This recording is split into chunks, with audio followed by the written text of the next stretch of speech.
Assalamualaikum warahmatullahi wabarakatuh. Sahabat Wong Alas Kendeng, sebelum masuk ke inti video kali ini, jangan lupa bantu subscribe, like, dan komen, dan aktifkan lonceng notifikasi ya. Ayo kita dukung channel ini agar bermanfaat bagi kita semua. Acara panen jagung hibrida varietas Maco yang ditanam di lahan hutan oleh salah seorang petani di Desa Lebak, Kecamatan Grobogan, Kabupaten Grobogan. Cara tanam jagung, langkah perawatan hingga panen jagung dengan hasil yang sangat memuaskan. Varietas itu pilihan petani terhadap bibit jagung varietas Maco sebagai bibit unggul dan tahan bule, berpotensi mendorong petani memanfaatkan untuk ditanami jagung. Mari kita ikuti perbincangan berikut ini. Sahabat Wong Alas Kendeng, saat ini kita berada di Desa Lebak, Kecamatan Grobogan, Kabupaten Grobogan. Kebetulan kita berada di lahan hutan yang dikelola oleh salah satu petani di desa tersebut. Budidayanya adalah tanaman jagung. Nanti kita akan mendapatkan penjelasan secara rinci varietas apa yang ditanam oleh petani dan kemudian hasilnya bagaimana. Nah, kebetulan di samping saya ini adalah petani dan mitra petaninya. Siap. Selamat sore Mas Ulin, guys. Selamat sore, Pak. Nggih, pripun kabar niki, Pak Rahmat? Alhamdulillah. Ini Sehat.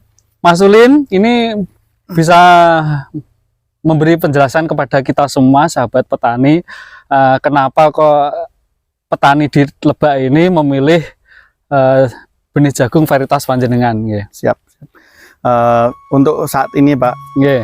Krisis yang dihadapi petani itu satu, selain harga, nggih, ini kalau dari musim itu satu, banyaknya penyakit antaranya bule sama busuk batang itu yang saat ini marak. Lah, hadirnya bisi Maco ini kita dari PT Bisi sendiri itu menghadirkan jagung benih yang lebih tahan terhadap bule dan juga lebih tahan terhadap busuk batang. Ini terbukti dari yang ada di lahan saat ini dan dibandingkan dengan kompetitor. Ya, berarti ini varietasnya ini adalah Maco, nggih. Produk dari PT Kapal Terbang atau Bisi, ngaten nggih. Siap. Bisa dijelaskan Mas Ulin proses tanamnya yang paling ideal ini? Harus jarak tanam berapa seharusnya Mas Ulin? Untuk yang jenis baru ini, Pak, Maco kalau dari PT sendiri itu anjurannya 70-20 cm kali 20 cm itu satu. Itu anjuran dari PT, tapi karena ini jenis jagung Maco ini daunnya erek, Pak, atau tegak, ini juga bisa ditanam ala petani. Jadi petani itu biasanya berapa bisa, ini Pak Romadi sendiri juga ini ala petani kebetulan. Oh, ngaten nggih. Jadi harapannya Mas Ulin itu untuk petani keseluruhan jarak yang ideal itu seharusnya 70 kali 20 cm, nggih. Terus kemudian ciri khas atau ciri-ciri yang paling istimewa untuk varietas Maco itu apa nih? Satu, daya tumbuhnya tinggi. Nanti mungkin bisa dilanjut Pak Romadi pengalamannya tanam bisi Maco. Yang kedua, ketahanan bulenya ini hampir tidak ada bule. Yang ketiga, tahan busuk batang.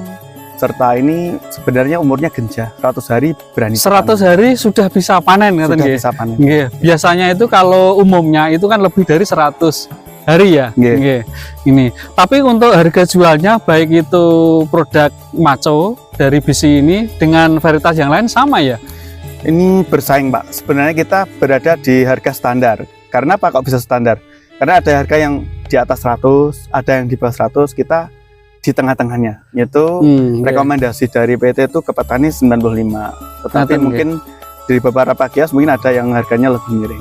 Pengalamannya Mas Ulin, ini pupuk yang digunakan yang seharusnya oleh petani varietas Maco ini bagaimana, Mas? Kalau varietas Maco ini secara umum mirip dengan jagung yang lain, Pak. Yang lain sama, kurang lebihnya sama. Kalau dari PT sendiri anjuran itu kok benih 1 kilo itu bisa menggunakan pupuk 75 kilo itu antara Posca dan urea. Totalnya segitu. Untuk takaran 1 kilo itu sudah melebihi standar sebenarnya. Tapi kalau karena kondisi tanah itu kan beda-beda, Pak. Mungkin itu bisa jadi acuan untuk beberapa tanah itu cocok. Ya, berarti kalau jarak tanam 70 kali 20 cm, katakanlah misalkan 1 hektar, ini membutuhkan benih berapa kilo, Mas? Secara umum normalnya bahkan standar PT juga itu 15 kilo cukup, Pak. 15 kilo nggih. Rata-rata 15 kilo nggih. 15 kilo. Ya. Terus kemudian ada pestisida yang lain untuk yang dibutuhkan tanaman jagung yang varietas maco ini? Kalau dari Apa hanya menunggu ada hama? Ya, Mbak. Kalau untuk varietas saat ini, karena penggunaan pestisida itu sebenarnya juga melihat kondisi tanaman, Mbak. Kalau memang ada serangan, baru kita aplikasi pestisida. Tapi kita juga bisa merekomendasikan untuk pencegahan. Kita tuh ada obat baru, Pak, namanya Minicto Extra. Itu gitu nggih. bisa kan sistemiknya itu bisa bertahan sampai 3 minggu. Cara penggunaannya? Cara penggunaannya kalau semprot, kocor atau bagaimana Mas Ulin? itu pakai sprayer biasa. Sprayer disemprot nggih. Semprot. Itu jenisnya serbu atau cair? Cair. Cair nggih, berarti dicampur dengan air. Nggih. Dengan takaran berapa nih Mas Ulin? Biasanya kalau anjuran kita setengah tutup lebih sedikit atau 6 mili, Pak. 6 mili nggih. Sudah cukup untuk satu tangki. 16 liter nggih. Ya, manfaatnya ini dari bahan aktifnya itu, kalau misalkan ada serangan ulat, misalkan ulat tentara itu, Pak, biasanya di dalam kalau bahasa petani kan nang jero pupus, itu obatnya bisa menembus dan meresap ke daun. Misalkan nanti dalam jangka waktu 2 minggu ada serangan lagi, itu ulatnya makan daun, itu juga mati ulatnya. Jadi bahan aktifnya kalau tidak ada hujan ya 3 mingguan bisa bertahan di tanaman tersebut. Nah ini Mas Ulin, ini kalau saya lihat ini nampaknya tekstur batang jagungnya ini kok tinggi-tinggi lain dengan jenis produk biji yang lain ya. Apa betul Mas Ulin? Iya Pak, ini varietas baru, kita telah melalui beberapa tahapan seleksi, Pak. Dulu ini kan sejarahnya dari 80 varietas yang disilangkan, kemudian diseleksi selama 5 tahun, muncullah 3 nama varietas, maskot, maco, primadona.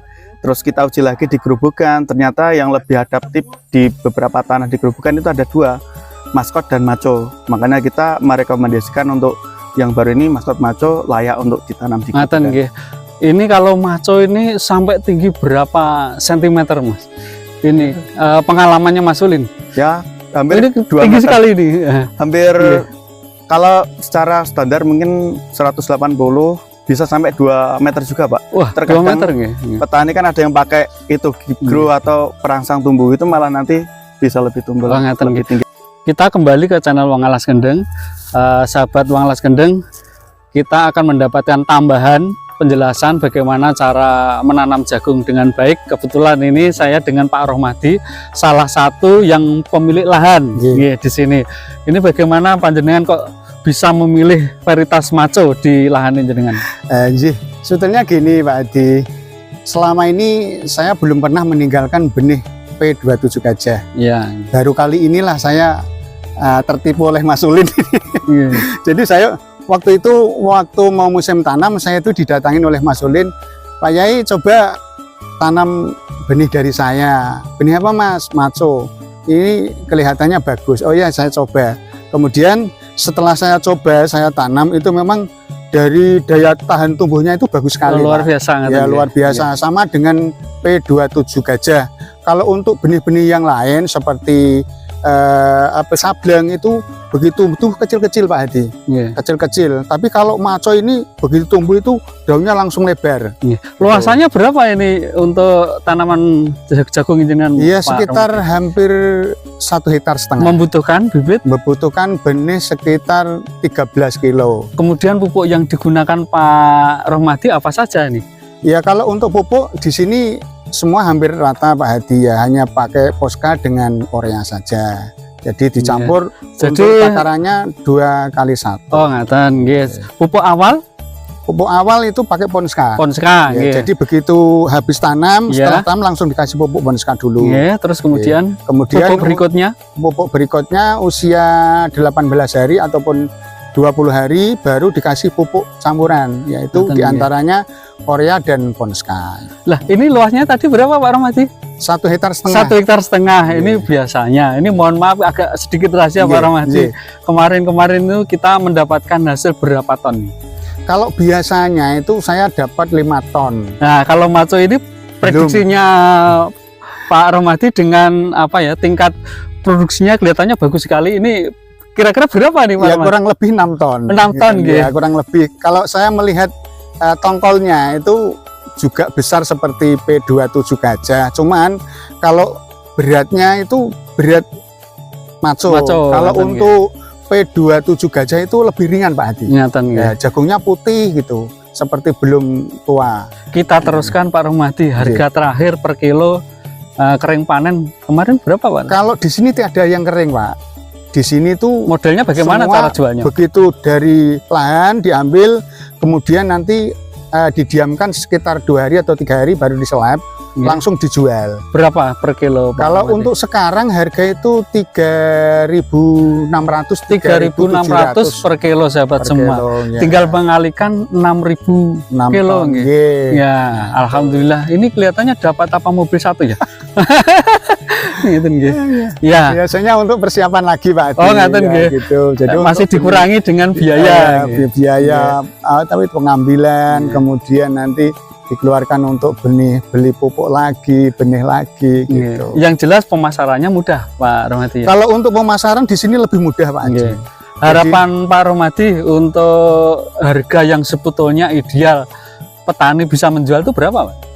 Ya kalau harapan Permohonan dari kami, ini Pak Rahmadi Ya, kalau kepada pemerintah. permohonan kami, harapan kami ya sampai 4.000. Wah, lah. 4.000 nggih. 4.000. Kalau sudah 4.000, karena di sini sekarang gini Pak Hadi, kalau misal harga sekarang 4.000 itu sudah maksimal. Berarti Karena tidak sampai 5.000 gitu harga Pak. pupuk itu sekarang kan Oh, menurun nggak tahu, ya. Kalau yang kemarin-kemarin pupuk itu sampai 350. Untuk pupuk subsidi Ya sama. mudah mendapatkan. Kalau sekarang lebih Lebih mudah, alhamdulillah. Lebih mudah lagi. Baik, terima kasih Pak Rahmadi atas penjelasannya. Terima kasih, Matur sembah Mas. nuwun. Nggih, Nggih, nggih. matur sembah.